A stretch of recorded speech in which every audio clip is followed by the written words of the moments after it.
Well, the back-to-school season brings excitement and routine for families all across the region, but it also means a return of certain safety risks on the roads and in our communities. From traffic laws to what we share on social media, 5 News reporter Jacob Luthi has more now on what public safety officials say you need to be aware of as your child heads back to class. It's August, and that means school zones just got a little busier, and public safety officials have some reminders for parents, students, and drivers on how to stay safe ahead of the new school year.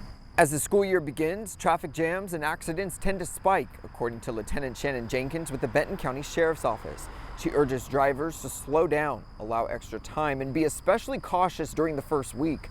Remember, she says, school zones have a 25-mile-per-hour speed limit when children are present. When a school bus stops with flashing lights, traffic in both directions must stop. It's the law. Children are children, and they don't always pay attention, so it's really up to us to pay attention to these children and what's around them. But yes, it's the law. The law says stop when there's active lights for the bus or a stop sign.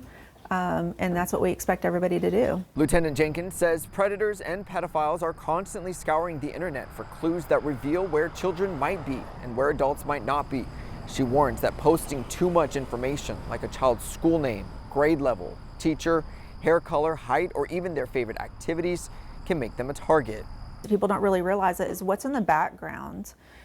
There's street signs in the background, there's buildings, there's landmarks and everything, and people pay attention to that as well. And that's another cue that you're inadvertently and not knowingly releasing about your children, their location, what they're doing, where they're going, and what school they're attending. Lieutenant Jenkins says there will be increased patrols in school zones for the first couple of weeks of school to enforce those traffic laws, but she says it's on the entire community to be vigilant and make sure that these students stay safe.